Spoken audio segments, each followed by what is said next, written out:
चरण के चुनाव का मतदान 4 मई को होगा और दूसरे चरण का मतदान 11 मई को होगा।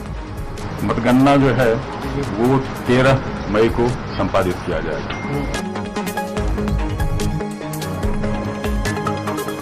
3 महीने पहले ही चुनाव के लिए तैयार थे।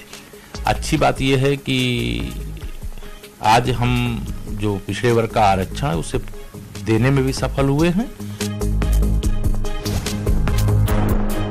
नगर निगम का भी चुनाव ईवीएम से न करा के इसे भी सीधे तौर पर बैलेट पेपर से ही कराएं।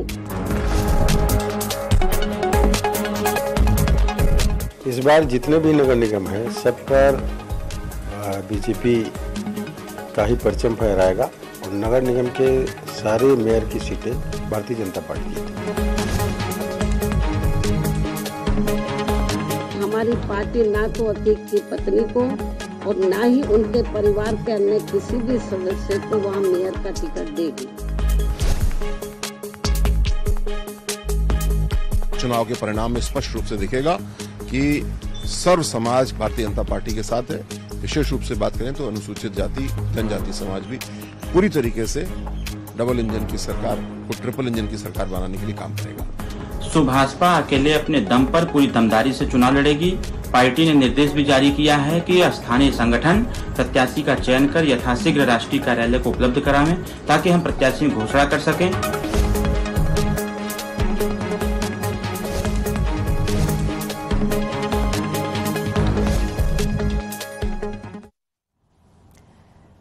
निकाय चुनाव का बिगुल बज चुका है। उत्तर प्रदेश राज्य निर्वाचन आयोग ने प्रदेश में निकाय चुनाव के ऐलान के बाद अब हर सियासी दल जो है वो इस मंथन में जुटा हुआ है। 4 मई को निकाय चुनाव की शुरुआत हो जाएगी जो कि सिर्फ 2 चरणों में होगी। हम आपको बड़ी बातें बता देते हैं निकाय चुनाव से जुड़ी हुई। पहले चरण में 4 मई को वोटिंग होगी, 11 मई को दूसरे चरण में मतदान होगा। हर फेज में 9 मंडलों में चुनाव होगा। वोटों की गिनती 13 मई को होगी। चुनाव के दौरान 4 करोड़ 27 लाख जो वोटर प्रत्याशियों को वोट दिया जाएगा, उनकी किस्मत का फैसला किया जाएगा। चुनाव की घोषणा के साथ ही प्रदेश में चुनाव आचार संहिता लागू हो चुकी है। तारीखों के ऐलान के बाद सीएम योगी ने बैठक बुलाई है। आज शाम ये बड़ी बैठक है। 5 बजे सीएम आवास पर यह बैठक होनी है जिसमें सभी मंत्री, दोनों डिप्टी सीएम मौजूद रहेंगे। बीजेपी प्रदेश अध्यक्ष शामिल होंगे इस बैठक में। 5 बजे जो बैठक होनी है, संगठन महामंत्री भी इस बैठक में मौजूद रहेंगे।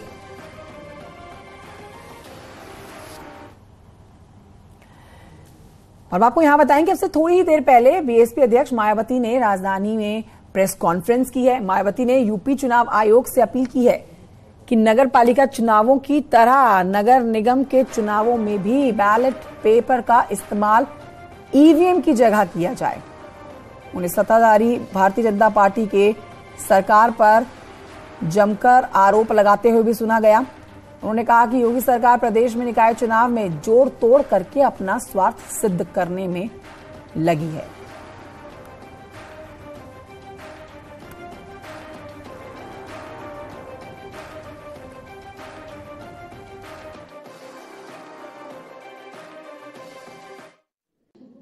कि यूपी सरकार व नगर निकाय से संबंधित अधिकारी ये चुनाव पूरे तौर से फ्री एंड फेयर कराएं तथा नगर निगम का भी चुनाव ईवीएम से न करा के इसे भी सीधे तौर पर बैलेट पेपर से ही कराएं। ये भी हमारी सरकार से संबंधित अधिकारी से पुरजोर अपील है। तो मायावती ने प्रयागराज के उमेश पाल हत्याकांड में शामिल अतीक अहमद के परिवार पर भी बड़ी बात की है। उन्होंने कहा है कि हमारी पार्टी कानून का सम्मान करती है। अतीक की पत्नी को पूर्व में टिकट देने की बात कही जा रही थी, लेकिन कानून का उल्लंघन करने वाले किसी भी व्यक्ति को बसपा अपना प्रत्याशी नहीं बनाएगी। सुनिए। प्रयागराज में पिछले दिनों श्री उमेश पाल की हुई हत्या को लेकर अभी तक मीडिया के जरिए जो भी तथ्य सामने आ रहे हैं या आए हैं और इस हुई घटना में खासकर अतीक की पत्नी का नाम आते ही वह उसके फरार होने पर अब स्थिति बदल गई है। ऐसी स्थिति में अब हमारी पार्टी ना तो अतीक की पत्नी को और ना ही उनके परिवार के अन्य किसी भी सदस्य को वहां मेयर का टिकट देगी। इसके अलावा जहां तक अतीक की पत्नी को पार्टी में रखने व ना रखने का सवाल है, तो उनके पुलिस के गिरफ्त में आते ही जो भी इस केस को लेकर उनके बारे में तथ्य उभर कर सामने आएंगे, तो तब इसका भी जल्दी ही फैसला कर दिया जाएगा, क्योंकि हमारी पार्टी कानून से ऊपर नहीं है, अर्थात कानून का पूरा पूरा सम्मान भी करती है। और आइए अब आपको बताएं कि निकाय चुनाव को लेकर ताजा अपडेट देने के लिए तमाम शहरों से हमारे संवाददाता जुड़ रहे हैं, जिनका एक एक करके आपका तारुफ करा देती हूँ। हिमांशु त्रिपाठी हमारे साथ आगरा से लाइव हैं, उमेश श्रीवास्तव हमारे साथ मेरठ से लाइव हैं, रामगोपाल गोरखपुर से लाइव हैं, सर्वेश दुबे प्रयागराज से लाइव है, अमित गंजू हमारे साथ कानपुर से लाइव है। और आइए सबसे पहले चलते हैं गोरखपुर, जहां से रामगोपाल हमारे साथ इस समय लाइव मौजूद हैं। रामगोपाल, देखिए, जब से तारीखों का ऐलान हुआ, नतीजे की तारीख का ऐलान हो गया, उसके बाद से ही आचार संहिता जो है लागू हुई है और हर एक पार्टी की अपने लिए अपने प्रत्याशी की जीत की दावेदारी और तैयारी शुरू हो चुकी है। गोरखपुर में आप इस समय मौजूद हैं, आपसे जानना चाहेंगे यहाँ की जो जनता है, आपके पीछे कुछ लोग भी खड़े हैं, किन मुद्दों को ध्यान में रखते हुए वोट देने वाली है? क्योंकि ये 2024 से पहला आप कह सकते हैं एक बड़ी तैयारी देखने वाला चुनाव होगा, जिसमें देखा जाएगा किस पार्टी की कैसी तैयारी है।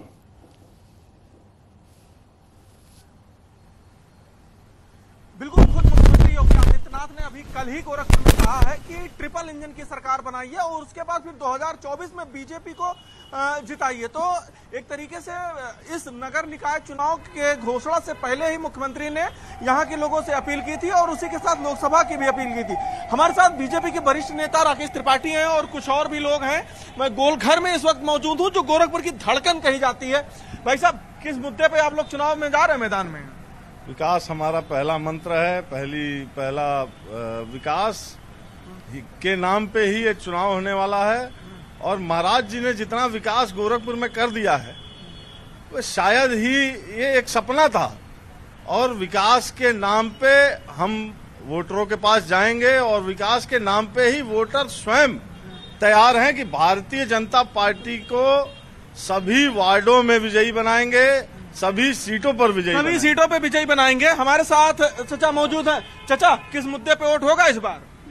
जो भी मुद्दा है, ये आपका विकास जो हो रहा है बहुत अच्छी हो रहा है और ऐसा तो मतलब जो 20 साल के पहले था वो लौट आया है। किस मुद्दे पे मतदान होगा इस बार भाई? हाँ, एकदम होगा। कौन सा मुद्दा रहेगा वोट देने पहले? बस विकास बस देखना है। विकास बहुत अच्छे जोरी से चल रही है। बीजेपी सरकार बहुत अच्छा काम कराई है बाबा जी ने। विकास पे ही होगा। तो भाई साहब, किस मुद्दे पे आप लोग वोट करेंगे? विकास पे। विकास हुआ है गोरखपुर बहुत ठीक है। जितना काम महाराज जी ने किया। रामगोपाल, देखिए, यहाँ जितने लोगों से आपने अब तक बात करी, सबकी मंशा बहुत साफ है, विकास के नाम पर और महाराज जी की पार्टी को वोट दिया जाएगा। हिमांशु हमारे साथ इस समय आगरा से मौजूद है। हिमांशु के पास रुख करते हैं, सीधे चलते हैं हिमांशु के पास। हिमांशु, गोरखपुर की जनता ने तो साफ कर दिया, आगरा जहां से अब तक जीत की जो इतिहास पर आप नजर डालते हैं तो वो बीजेपी का इतिहास रहा है। यहाँ पर इस बार अगर पार्टी उतरती है और अपनी उपलब्धियां गिनाती है तो कई उपलब्धियां हैं बीजेपी के पास गिनाने के लिए, तो ऐसे में विपक्ष की तैयारी कैसी है? क्योंकि जीत का दम वहां से ही भरा जा रहा है। आगरा की जनता ने क्या मूड बनाया है हिमांशु?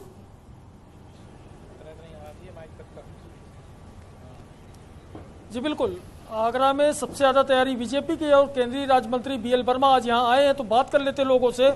आप बताइएगा कि क्या लगता है, क्या मुद्दे हैं इस समय आगरा के? आगरा के पानी का मुद्दा था, विकास का मुद्दा था, दोनों का भारतीय जनता पार्टी की सरकार बनी है, दोनों के मुद्दे समाधान हो गया है। आगरा में गंगा जल आने से जल की समस्या और खाने पानी की समस्या का समाधान हो गया है और विकास, जब से स्मार्ट सिटी बनना है, 2000 करोड़ रुपए आए तो आगरा चमन हो गया है। और भी लोग हैं, आप बताइएगा कि नगर निगम का चुनाव आ रहा है तो क्या लगता है, सड़कों पे तमाम जानवर घूमते रहते हैं, खारे पानी की समस्या है, क्या करना है? देखिए, रही सड़कों पर जानवरों की बात, तो यह तो अब जब हम शहर से बाहर जाएंगे तो गांव देहात के सारे लोग जो अपने बांधते हैं उनके जानवर होते हैं, शहर में तो कहीं नहीं है।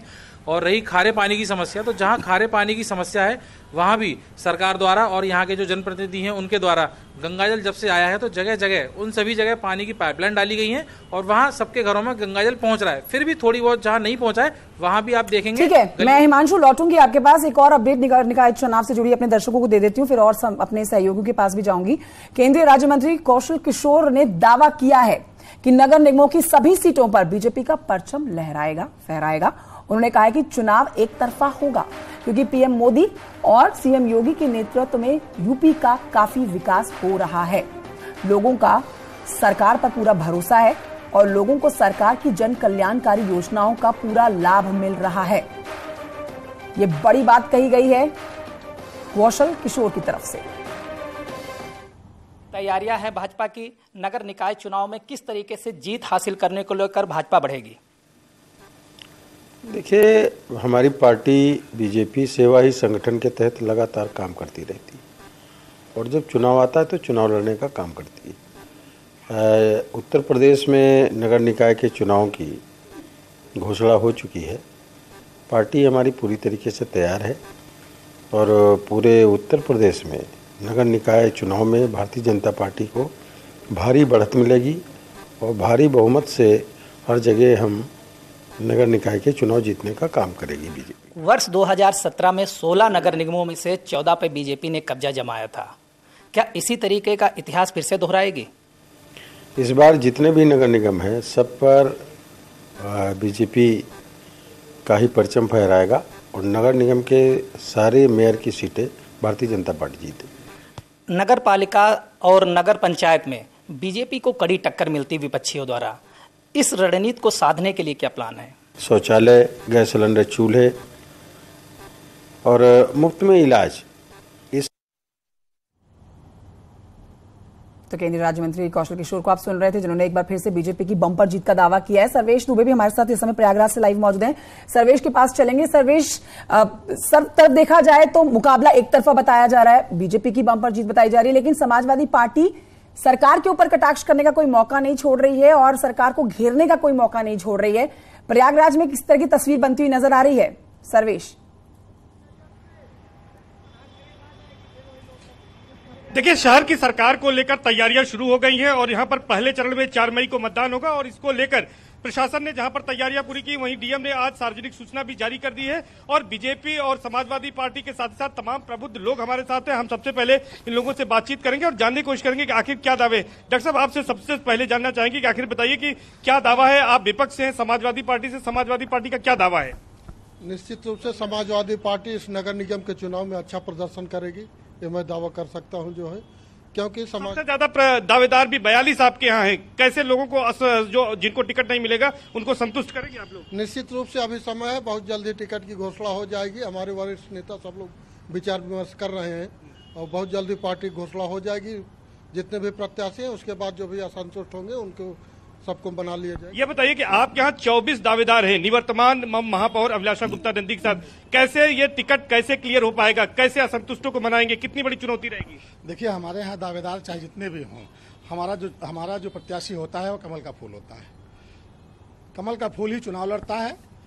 बट चाहे जो भी दावेदार आए, ये पार्टी का निर्णय है, लेकिन हमारे कार्यकर्ता पदाधिकारी दिन रात लगे हुए हैं कमल को जिताने के लिए। क्या मुद्दे हैं इस बार, क्या लग रहा है आपको? इस बार तो सड़क, बिजली, पानी रहेगा ही। मेन कुंभ है अगले साल है 24-25 में, उसकी भी तैयारियां भारतीय जनता पार्टी माने सरकार एक तरह से कर दी, वो भी एक तरह से बड़ा मुद्दा है। शहर की सरकार चुननी है, क्या मुद्दे हैं इस बार?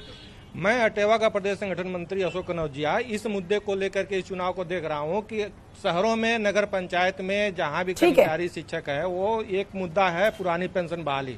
ठीक है सर्वेश, मैं रोकना चाहूंगी आपको। एक और अपडेट अपने दर्शकों को निकाय चुनाव से जुड़ी हुई दे देते हैं, उसके बाद कुछ और हमारे सहयोगी उनकी तरफ रुख करेंगे। यूपी सरकार के मंत्री असीम अरुण ने निकाय चुनाव को लेकर अखिलेश यादव पर निशाना साधा। उन्होंने आरोप लगाया कि अखिलेश दलित वर्ग को अपने साथ जोड़ने के लिए अब ढोंग कर रहे हैं। जब उनकी सरकार थी तो दलित महापुरुषों के नाम पर रखे कई जगहों के नाम बदल दिए गए, अंबेडकर जी की मूर्ति तोड़ दी थी। अब वो दिखावा कर रहे हैं। असीम अरुण ने कहा है कि जनता हमारे साथ है। किसी वोट बैंक की पॉलिटिक्स में विश्वास नहीं रखती। सबका साथ, सबका विकास, सबका विश्वास और सबका प्रयास, ये हमारी हर नीति का हिस्सा है। इसके विपरीत अखिलेश यादव जी आज मान्यवर कांशीराम जी की मूर्ति का अनावरण कर रहे हैं। किसी ने कहा है किसी के चरित्र को सही से परखना हो तो उसको ताकत, उसको पावर दे दो। जब आपके पास पावर थी तो आपने पावर में आते ही 2 महीने बाद क्या किया? मान्यवर कांशीराम जी के नाम पे जो जनपद था उसका नाम बदल दिया। आज मैं नहीं, ये पूरा उत्तर प्रदेश जानना चाहता है कि जब आप ताकत में थे तो आपने कांशीराम जी का सम्मान किया या अपमान किया। आज जब आप ताकत की इच्छा कर रहे हैं तो आप एक ढकोसला कर रहे हैं मान्यवर कांशीराम जी का सम्मान करके। इस चुनाव के परिणाम में स्पष्ट रूप से दिखेगा कि सर्व समाज भारतीय जनता पार्टी के साथ है। विशेष रूप से बात करें तो अनुसूचित जाति जनजाति समाज भी पूरी तरीके से डबल इंजन की सरकार को ट्रिपल इंजन की सरकार बनाने के लिए काम करेगा। और आइए सीधे रुख करते हैं कानपुर की तरफ, जहां से सहयोगी मेरे अमित गंजू इस समय लाइव मौजूद हैं। अमित गंजू, देखिए जीत के दावे अपने हैं और नतीजे तो 13 तारीख को आएंगे, उसके बाद साफ हो जाएगा कि आखिरकार जीत किसकी होती है। लेकिन कानपुर की जनता ने क्या मूड बनाया, किन मुद्दों को लेकर मतदान करने के लिए जाएंगे वो लोग? देखिए, मैं आपको बताना चाहूंगा कि गंगा किनारे बसे इस कानपुर नगर में इस चुनाव को लेकर लोगों के अंदर जोश दिखा। मैं अपने कैमरामैन से कहूंगा पहले इन लोगों का दृश्य दिखाइए। ये सब एक वोटर्स हैं, इसमें कुछ ऐसे हैं जो फर्स्ट टाइम कास्ट करने जा रहे हैं, कुछ कई बार कास्ट कर रहे हैं। हम तुरंत कोई रिएक्शन इनसे लेते हैं। सर, कैसे देख रहे हैं चुनाव और कितना महापर्व इसे मान रहे हैं सर आप? चुनाव में कहते शहर में तो विकास भरपूर है, लेकिन गलियों से विकास दूर है। यहाँ पे न नालियों की सफाई होती है, न कूड़ा उठता है। पार्षद जो यहाँ पे चुन के आता है उसके बाद वो सभासद के बाद विधायक का सपना देखने लगता है। मतलब जो वार्ड की जनता उनको छोड़ के फिर वो आगे अपनी तरक्की के लिए सोचने लगता है। अपनी तरक्की। सर आप बताइए क्या किस वार्ड से हैं और क्या कहेंगे सर आप? हम वार्ड अम्बेडकर नगर कानपुर से हैं। और सर ये छोटा चुनाव कहा जाता है कि सभासद का, कि ये छोटी सी जनता को साधने के लिए कि जो निकट हो सके अपने पब्लिक से। छोटी सी मूलभूत समस्याओं के लिए आदमी विधायक और सांसद के दरवाजे नहीं जा सकता है। हमारी अपेक्षा होती है कि हमारी छोटी छोटी आवश्यकताएं जो है उनको पूर्ण करने के लिए हमारे क्षेत्र का सभासद सामने। सर आप जल्दी आइए, आप पहली बार वोट कास्ट करने जा रहे हैं। जी। ठीक है अमित गंजू, उमेश श्रीवास्तव से भी जल्दी से एक रिएक्शन ले लेते हैं। उनके आसपास भी लोग इस समय मौजूद हैं जो कि अपनी बात, अपने मुद्दे बताने के लिए कैमरे पर इस समय खड़े हुए हैं। उमेश श्रीवास्तव, जल्दी से बताइए कि यहाँ पर लोगों ने, मेरठ की जनता ने क्या मूड बनाया हुआ है, किसको इस बार वोट करने वाले हैं और क्या उनके मुद्दे हैं?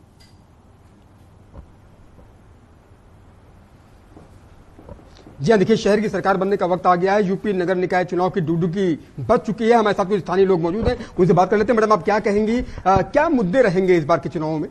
सबसे पहली बात तो है, जब हम सबका साथ सबका विकास की बात करें, विकास तो हमेशा एक मुद्दा रहेगा। जब हम बात करें उसके संरचनात्मक और प्रक्रियात्मक दोनों चीजें, इंफ्रास्ट्रक्चर और उनका पार्टिसिपेशन, जिसे कहते हैं कि वो क्या काम करेंगे एग्जैक्टली। अब हम जब स्ट्रक्चरल एस्पेक्ट की बात करते हैं तो इसका मतलब हमारे जो सड़कें हैं, जो स्वच्छता का मुद्दा है, जो हमारी नालियां हैं या बिजली की पानी की समस्या है, और उसकी जब हम फंक्शनल एस्पेक्ट की बात करेंगे इसका मतलब ये वास्तविकता में वो क्या काम करेंगे। तो दोनों ही पहलुओं को हमें अपने ध्यान में रखना होगा। फिर इसके अलावा भ्रष्टाचार मुक्त होनी चाहिए। भ्रष्टाचार अगर रहेगा तो विकास मतलब उस स्तर पर नहीं हो पाएगा जितना होना चाहिए, क्योंकि जितनी भी फैसिलिटीज अवेल होंगी उतनी अपॉर्चुनिटीज जो हैं लोगों को मिलेंगी वो फुलफिल नहीं हो पाएंगी। तो इसलिए भ्रष्टाचार जो है वो नहीं होना चाहिए। हमारे युवा वोटर से मौजूद है, आप बताइए जब चुनाव होंगे तो किन मुद्दों को ध्यान में रख करके वोट डालेंगे? उमेश, बिल्कुल तैयारी तो यहाँ पर जैसी पार्टी की है वैसी ही उत्तर प्रदेश की जनता की भी है। और आप ये कह सकते हैं कि एक बड़ा मौका उत्तर प्रदेश की जनता के हाथ में फिर से आ गया है अपनी पसंद की पार्टी को जिताने का। नगर निकाय चुनाव में अब 13 तारीख को नतीजे साफ करेंगे आखिर कौन सी पार्टी जीतती है। छोटे से ब्रेक के लिए यहाँ रुकना होगा, कहीं मत जाइए, जल्द लौटेंगे।